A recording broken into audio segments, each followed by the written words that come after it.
playing this is because I saw this game on Google Play and I honestly thought it would be a neat game. And so I thought, you know what? Let's play that game since I did not release a video yesterday and I will not be releasing videos until tomorrow. So I needed something to fill that gap in between Tuesday and tomorrow. So we're going to play a game today called Life Simulator. So let's get started. Alright, so how do you start this? Okay, make money. Oh crud. My TV's flashing stuff, so let's turn it off. There you go. Right. How do you play this game?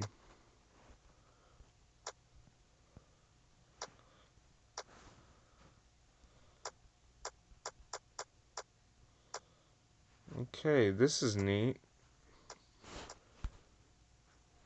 Crud. Stupid ad. Ah. Survive 100 days, gather up $1,000. Okay. Let's restart the game.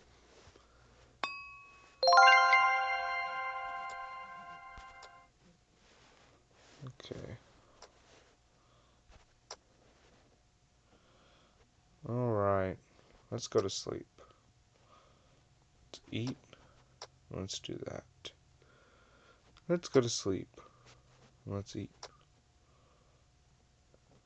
Okay.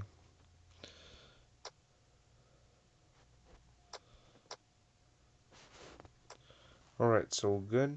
Let's see. Let's push fast forward. Stupid ad. Okay.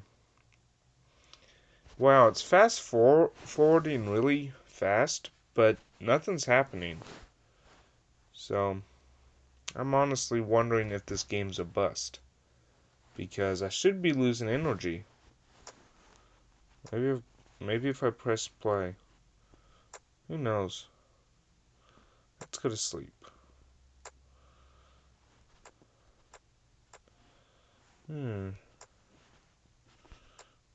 Survive 100 days. Okay. Alright, let's see. Oh my gosh, this is taking forever.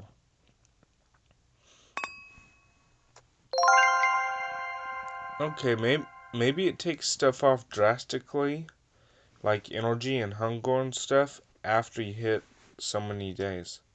That makes sense. Okay, so let's go to university. Study.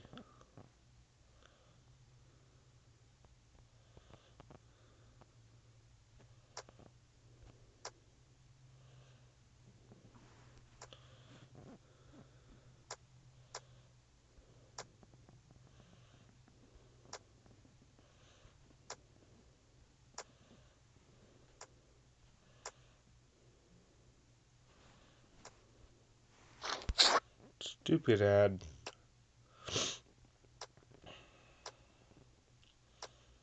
So I'm going to be posting this as an archive with no editing, because usually I throw in an intro and stuff, but I just want to get a video out. Oh crud. Slow that down. Sleep, eat, go to cinema, eat, sleep. Let's eat some more. Sleep. Okay. And let's work on some more.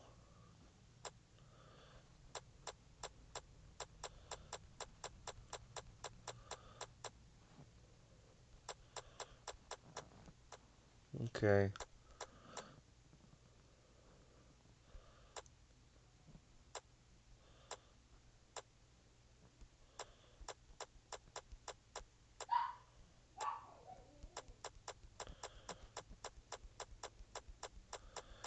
Alright. So this is kind of like Make It Rain when you tap on $1. Nice.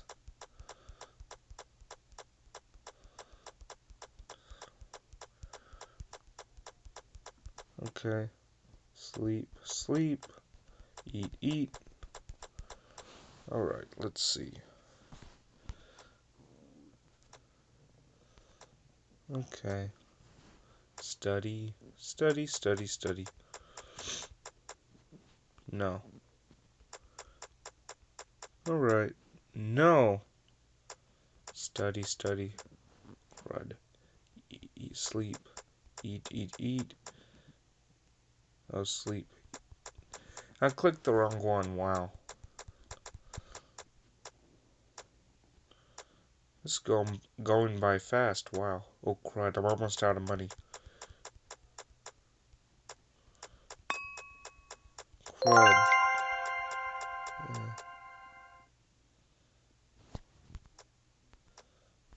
Oh my gosh.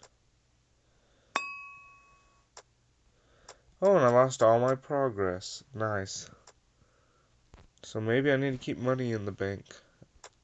And it pays for you to look and see what you're doing. Okay.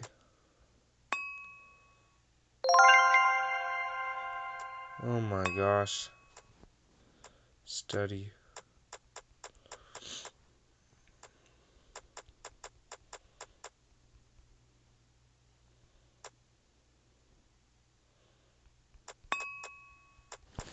Oh my gosh, I need to get my money back up. This game's kind of harder than real life. Oh my gosh, I lost. Let's start over.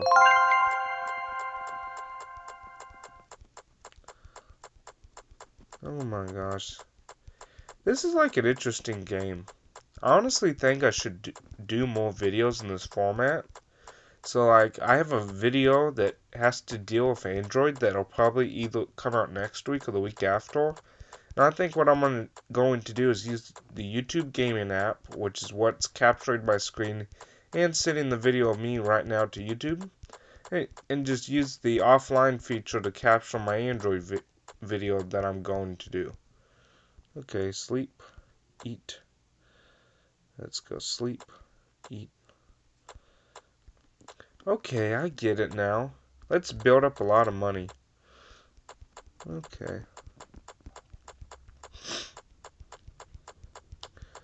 Alright, this makes more sense. Okay.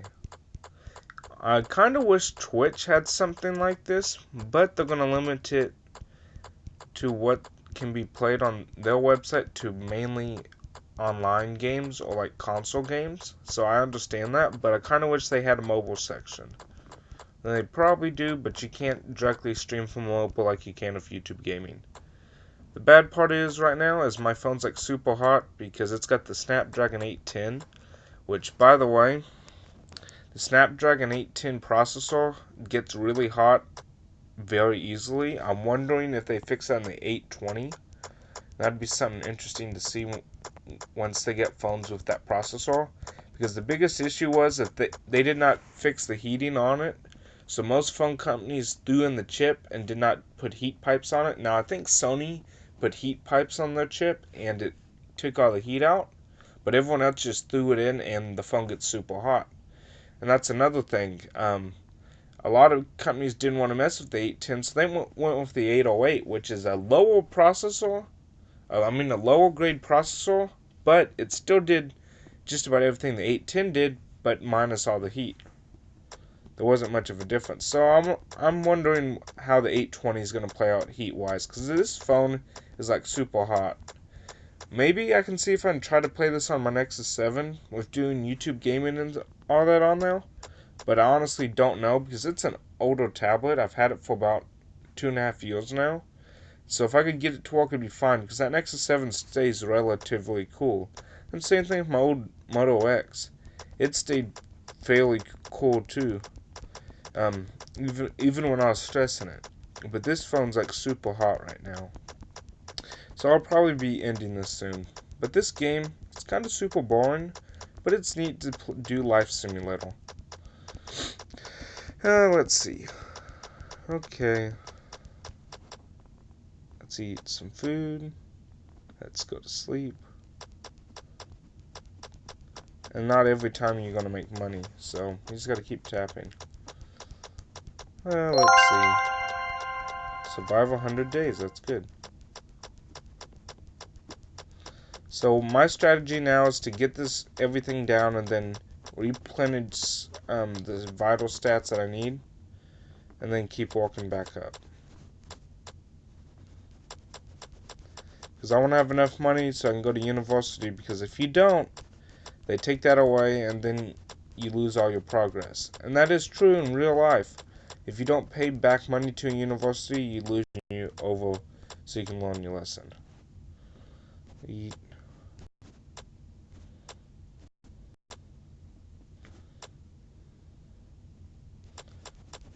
Okay, this is neat. I'm gonna get up to at least. Wonder if you tap faster for the. Nope. I tapped the wrong tab. Wow.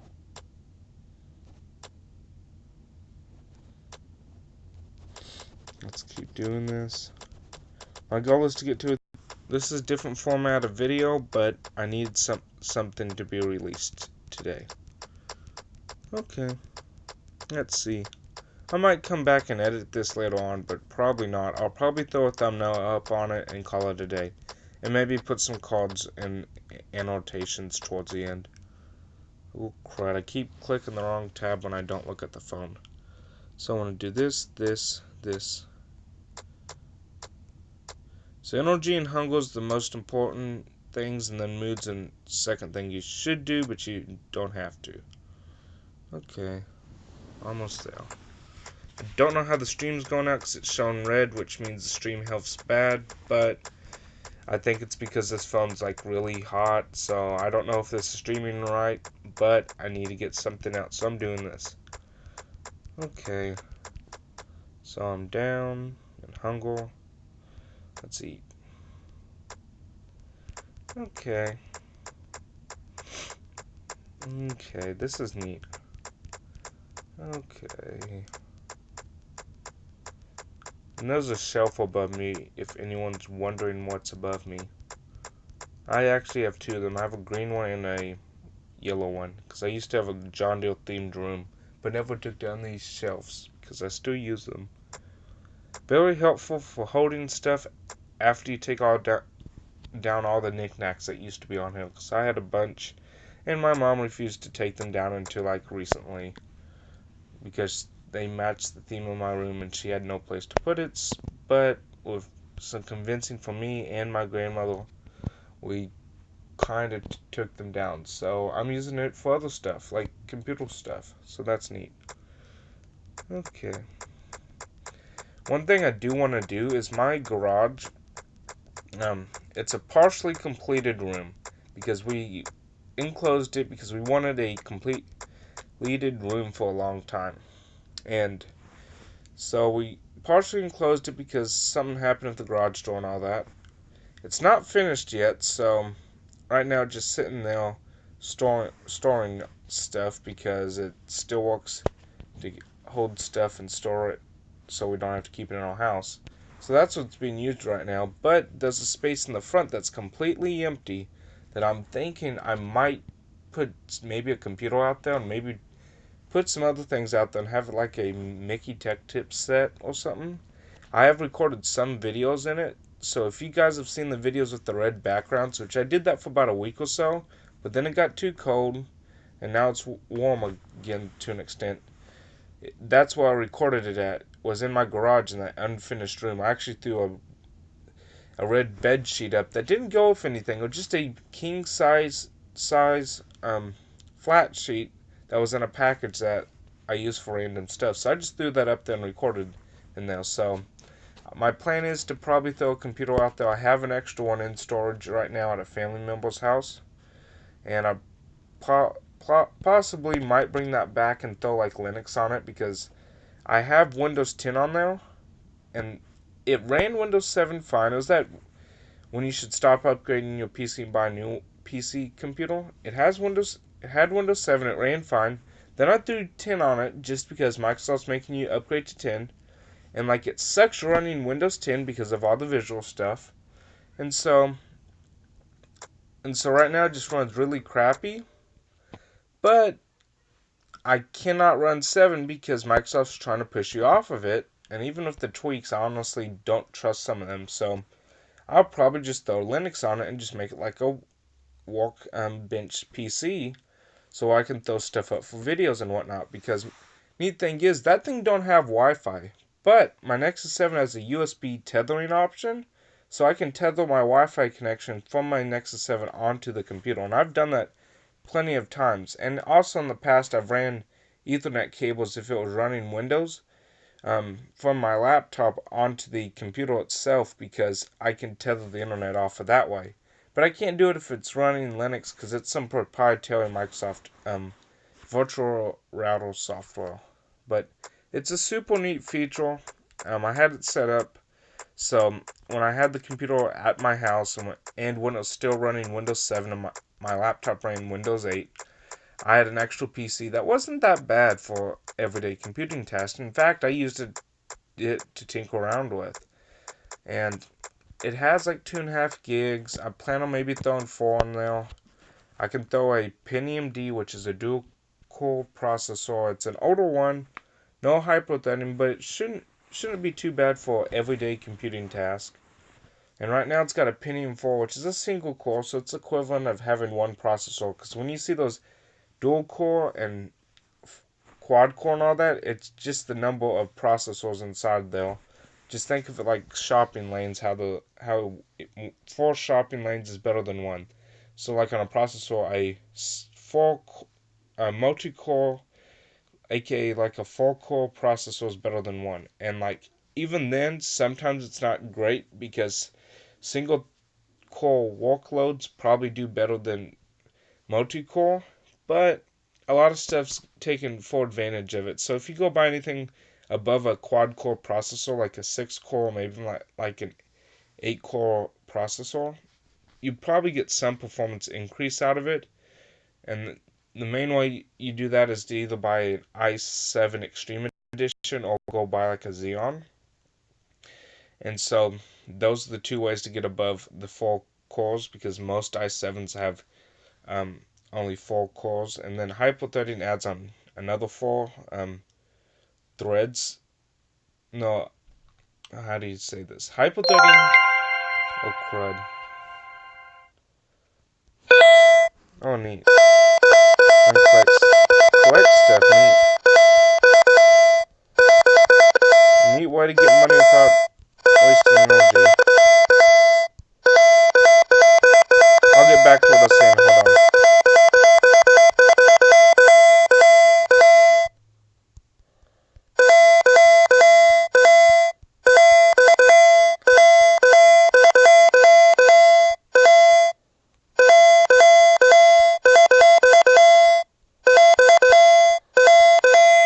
Okay, so that's just falling down. But anyway, as I was saying though, so hyperthreading basically adds on a theoretical 4 more cores, and usually, what happens with that is hyperthreading. I'll click pause just so I don't waste resources. But anyway, so hyperthreading adds on another 4 cores. Actually, it doesn't add on 4 cores. It just doubles your core count. So if you have it does add on 4 cores. My bad, I'm getting this mixed up. It adds on 4 cores if you have a 4-core processor, but it only doubles it depending on the processor. So like my Dell Venue 11 Pro is a dual core and processor. It hyperthreads and adds on 2 more, so that's equivalent to a quad core. Same with the i3 adds on 2 more, so that adds in 4 cores.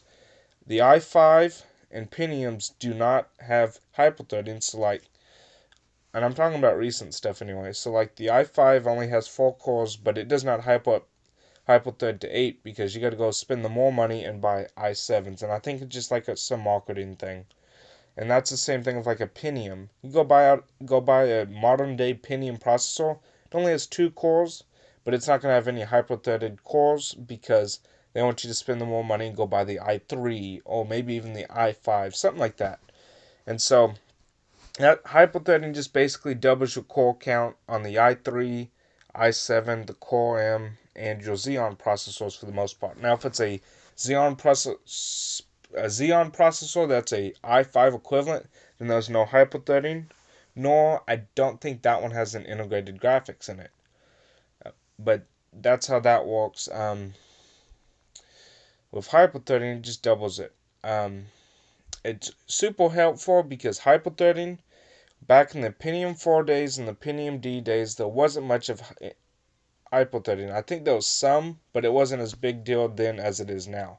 It's like my Pentium 4 that's in my PC that I want to use as a bench PC. Basically, not a, yeah, just like a, not a test bench PC, but like a workbench PC to do throw stuff on. Basically, I think it has hyperthreading. It probably doesn't, and even if it does, it's still very low because it's only a single core processor, so it's only giving me 2 cores. That's one of the things you take that for granted because most stuff uses multiple cores, like Windows does and all that. So like I'm used to having a dual core processor that hyperthreads up to 4 cores, so I'm used to that. So going and basically cutting that in half and going 7, I didn't notice that, but 10 I did because of Microsoft's shady background stuff. So I'll probably throw Linux on it, and just call it a day. I might change it out to a Pentium D because I can get one for like $20 on the internet. I'll have to buy more thermal paste and stick the heatsink on to cool it. Which, by the way, the heatsink is what cools your processor down, and all of them most than likely have to have one so it doesn't overheat. So anyway, I plan on doing that. I'll probably stick 2 more gigs of RAM in there, so I have a 4 GB machine. I might upgrade the video card. That's not on the top of my list because it has a video card in there, but the video card only has about 512 megabytes of video space, no video RAM, and like even though integrated graphics have gotten better on processors, since I'm using an auto processor with auto integrated graphics, it'd be actually worse to go to that integrated processor. No, the integrated graphics on that processor, so it's better for me just to stay with that graphics card because that Dell was a high-end PC back in '05. In fact, it was like the biggest and baddest thing out there because it had like a speaker system with like a sub. They went and bought an add-on printer, had a bunch of software. It played DVDs. It had the whole 9 yards. It was like one of actually, it wasn't the first PC that I saw that can do that. I actually saw another Windows XP PC that could do that. That was not a Media Center PC, but this one was.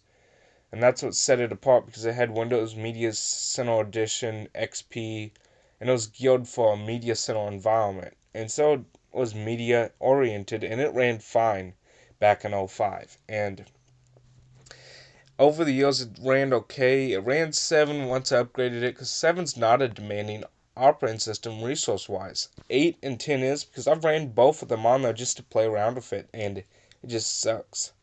And that's another thing I want to do is if I do go to Linux, I'll probably eventually switch that the hard drive out with just like a low storage SSD because Linux doesn't require much to run, and I can run everything off the cloud because that's what I basically do now with my PCs, so I don't have to use a thumb drive to copy stuff between PCs like I had to do 5 years ago. So I can just run it off the cloud, kind of like a Chromebox, but it's a more cost efficient solution. Now, I might buy a Chromebox eventually, but that's another thing. I have to figure out compatibility because not all of them, actually, I don't think any of them have VGA because I have another monitor that came with that Dell PC. It's a square monitor, it's not a widescreen one like an HD display, but it works. And I'm not going to stick my nice monitor out there in the garage just because I don't want the humidity to get to, and that's another thing I've been working on so I can get the humidity out, so I'm fine with that, but I don't want it to be stuck in there with the fluctuating weather. Now I do understand that it's not good for PC parts, but I can stick a auto monitor out there and it'll be fine, and if something happens to it, oh well, because it's not my nice monitor. It doesn't have the best color reproduction. That's the whole purpose of why I got a widescreen monitor, even though both my PCs are laptops for my daily driver. because but the thing is, I needed an actual monitor that reproduced color right. So I went and bought one just so I can hook my computer up to it and have a decent sized display. So I can stick that other one out there and it'll be fine. I can probably calibrate it, but I just want something to throw projects up on there without having to deal with trying to bring another computer on there. And I might even try to do some live stream from it because OBS doesn't require much on there, and especially if I'm running in Linux, I don't even think it requires that much as compared to Windows. Because if you watch the Innovative Technology Show, it was cutting out because it was trying to run Windows, OBS, and a few other things in the background. So I was maxing out the CPU, but that Core CPU is a lower grade CPU. But if I were to run OBS on that desktop, I would have to buy a newer graphics card. And I am going to do that. It's going to be a cheaper one because I don't want anything high end, but I want something with at least 1, if not 2 gigabytes of video RAM, just so I can stream out fine because right now it only has like 512 megabytes. And believe it or not, most integrated graphics have like 2 gigabytes of video RAM. And it does fine for the most part because like I can play League on my Dell Tune one. I think it's got like 2 gigabytes of video RAM or something, and that integrated graphics. Of course, it shows it with um, the integrated the video RAM with I think my actual RAM. But anyway, I can play League um, with the integrated graphics on my Tune one, like at 50 or 60 frames per second. Minecraft, it's about 40 to 45. And it just all depends on the settings. Now, other demanding games like Dota, I did some benchmarks. You're not going to see as great as performances if you had a dedicated graphics card, especially on that Core M series. But if you were to have something better, like a desktop processor and stuff, you are going to see better performance on the integrated graphics. But that's what I wanted. Um, but that's the thing though. I want to use that integrated graphics, but that desktop, even with upgrading to a dual core processor, it's not going to be the best thing. So the best thing to do is just throw a graphics card in it and call it a day. Um, I don't want to put too much money into that because that desktop, if it dies, I don't want to be screwed out of my money because I have a bunch of parts that I would not use in anything else. Because if I were to build a PC and then go also build another one for the garage again, if something happens to that one, I don't want to. I would not use those parts because if I were to build a PC, I'd do it right. Now, the reason why I want to use those parts is because I have a functioning PC that runs for the most part. Now, I do have like a dead fan and then a few other little problems, but it runs for the most part, and I just want to make use of my resources so that thing isn't wasted.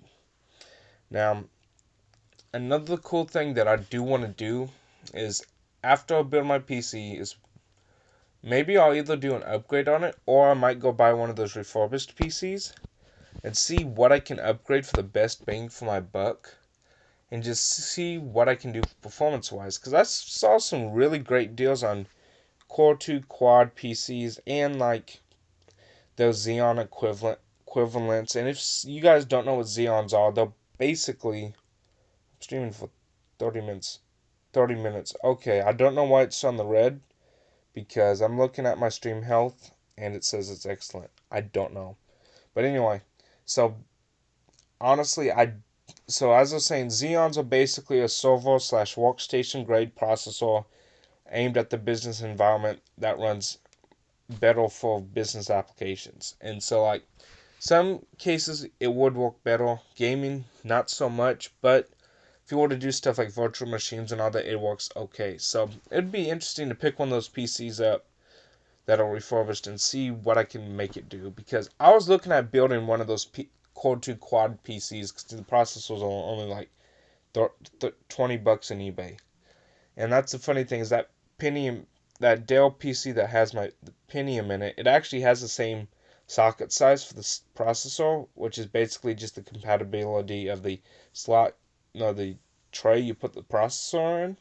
But the thing is, I cannot use a Core 2 Duo or Core 2 Quad on there, because that's a consumer board. Because they have it locked down, because they don't want you using those things on there, because they never supported it. They actually, if you wanted to go buy a computer for Core 2 Quad or Core 2 Duo, you had to go spend more money and buy the business equivalents. Which, by the way, they still made those business equivalent PCs that ran the Core 2 Duo and the Core 2 Quads up until like 2009, 2010. So that was like 5 years after. And like a lot of them are still in use today, because I see the business equivalent to that PC that I have at my school. Even though we have nice computers in the most parts, there are some computers that they leave for teachers that are just running those Core 2 Duos, and they run fine because the teachers aren't going to do much. And that's another thing. A lot of business environments still run them, because if you're doing word processing and stuff, you don't need a power-hungry computer. And that's another thing. Those processors are really great if you need a budget system. One thing I would not run on them is Photoshop. But anyway, they run fine. In fact, if you guys want to know, that Dell desktop that I have, it's a Dimension. The business side of it's a Optiplex. I think that's how you say it. And so, even though they did have business class Dimension PCs, the majority of the business class PCs back then were Optiplexes. And another thing I do want to point out, a lot of businesses even use those Dimensions, but they also use the Octoplexes because they're more performance driven. I remember at my school 10 years ago that they had had similar Dimension PCs, but I think they were the business version of them, which were like the Octoplexes, but they were the lower grade one that probably ran that same Pentium 4, and they did not run the Core 2 Duos, because they started getting those ones with the Core 2 Duos in so they had the computers that looked like the Dimensions, probably the Octoplex, probably around 2005, 2006. I was young, I was probably like in first or second grade.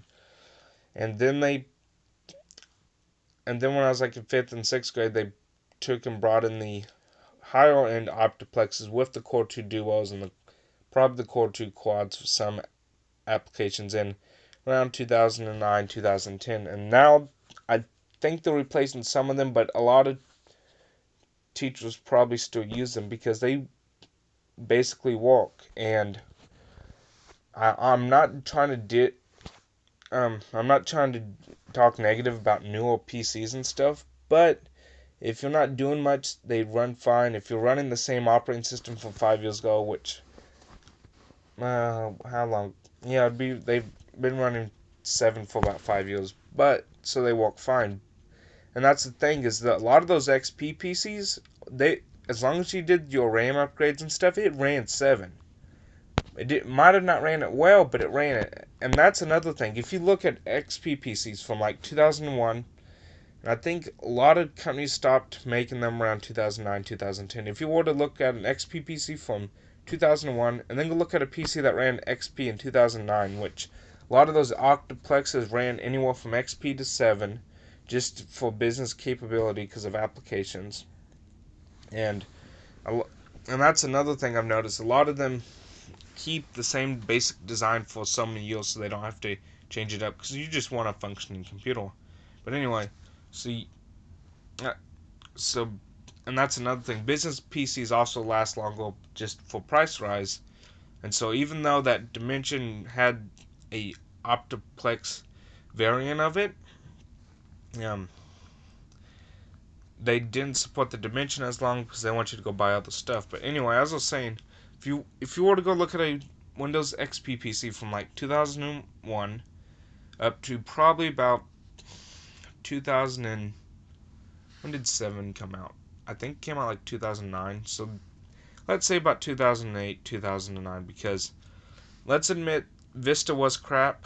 In fact, a lot of PC manufacturers still sold PCs with XP pre-installed on them. Microsoft didn't like that at the time, but they did that until about 7 came out anyway.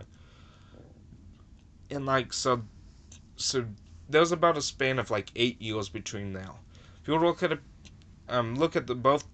look at PCs from 2001 to 2009, as I said, And now I got a low battery. But anyway, the 2009 one is going to be better than the 2001 one. Even though Windows XP didn't change on the basic system specs, PCs do require more. And if you were to look at a PC from like 2009 up to now, and the reason why I'm saying that is because Windows 7, 8, and 10 require the same basic PC specifications. They thing those PCs have different from them, both those, is that the programs themselves require more to run. And so even though the PC might be able to run the operating system, it's going to get slower over time. Even if you were to fresh install it, it's going to get slower because they require more to run. So like 10 seems like it needs more performance than like 7 does. And 8, even though it boots up faster and stuff, still needs a little bit more performance. And so like, I understand that. And like, another thing is I actually had an XP computer. It was another one that I had that I think I gave it to my dad because it was just like, it was half fried by lightning, and like, he got it at a garage sale, gave it to me, and then when I brought it over to my house, because I had it at a family member's house, because it's a different story on why it was there, and it was nothing I did, but it's a different story. It was when my mom and dad were still married. But anyway, it was at another family member's house. So, and then once that family member moved, I gave it to my dad because I didn't need it, because I ended up with um, my grandparents' PC because they didn't need it. In fact, yeah, that other XP PC was at my grandparents' house. That's who it was at. But anyway, ended up with their PC because they had a laptop, and they both had laptops. They didn't need that desktop, so I ended up with it. And like, I remember when both that PC and the one XP PC that I had, which was a Sony Vario, which is now the only company. It's not even made by Sony anymore. But anyway, it was a Sony Vario PC. It's probably from like 2001, 2002. I looked this up recently, and like, it ran so slow compared to that um Dell that I have, and like, looking back on it, I just thought, wow. And I think that Sony one was a mid-grade PC too. The biggest difference between it had an AMD processor, but I think the biggest difference was that it was one of the earlier XP PCs.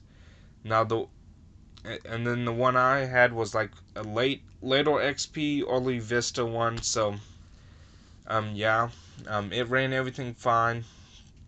2010 it worked okay. And funny thing is, I ended up with that Dell PC. Um, about a month later, I go on vacation and stuff, and my house, there was a minor flood. Actually, just a minor flood. It was about an inch of water that went through most of my house, except like my room and a few other rooms.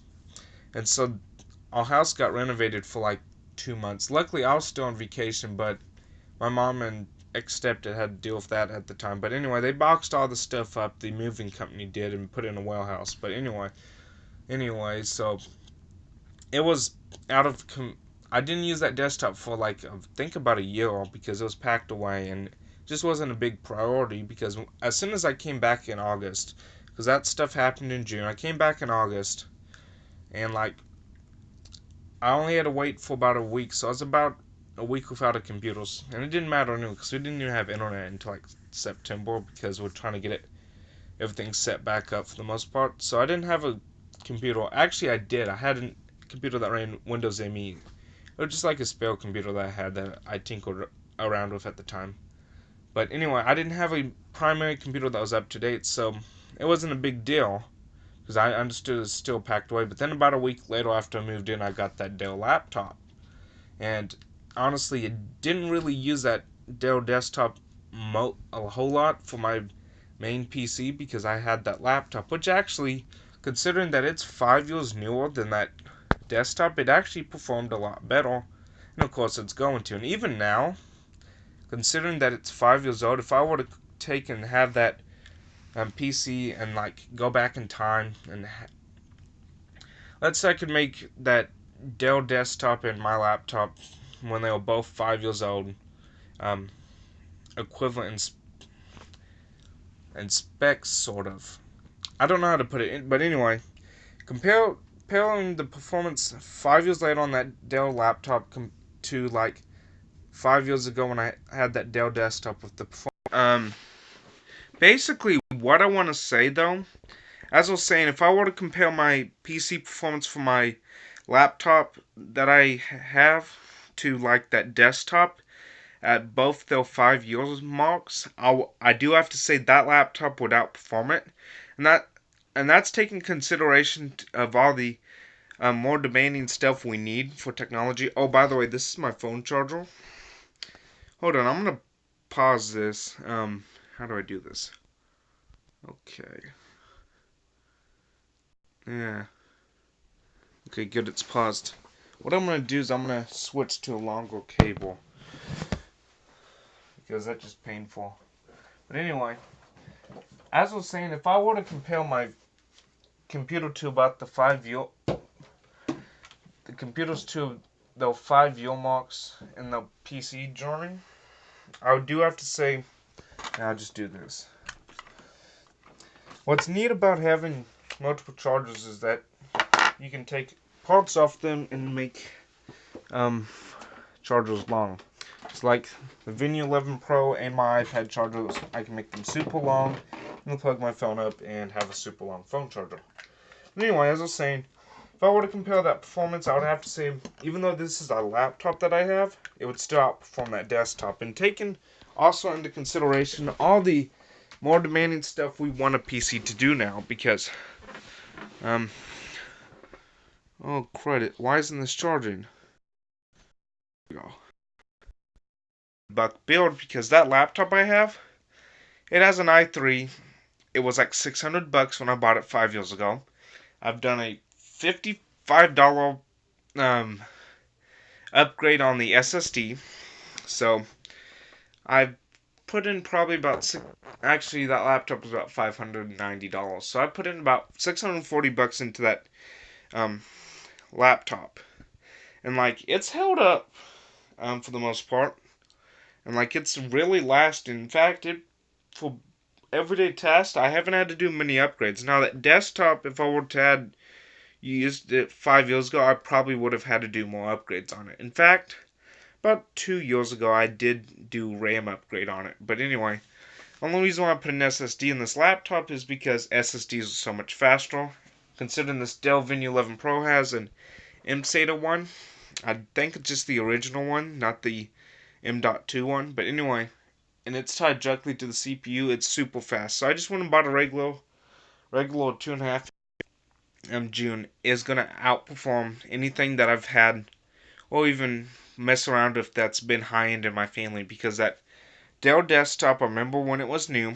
Actually, I don't know why I'm pointing back there. I think I'm pointing back there because I'm used to it being like in the living room when I used to have it. Because even though I had it in my bedroom, um, I really didn't use it in the office anyway because I liked to mess around with older versions of Windows back then. But anyway, same.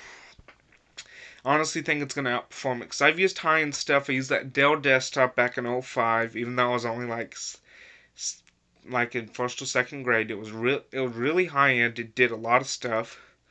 I've used high end laptops that family members have had before, and the reason why I don't consider it low grade is because if it was low grade, it would have had like a Celeron processor and or maybe like an Atom. I've never owned a PC with a Celeron or an Atom processor. Now, the reason why I'm not including a Pentium, because Pentiums used to be the high-end processors, and that that Dell desktop was a high-end one. It had a Pentium 4. I had the Windows ME PC that I had a series of processors lasted for like a while. I forget how old they were before they stopped discontinuing them, but they were an awesome processor. So like, I honestly think will a high-end processor, and they still are today, even though they or only a dual core processor now, I still think they're decent processors because you can use them on the current platforms and then go up to like an i series. So I'm not considering anything like an i3 a low PC. Probably can get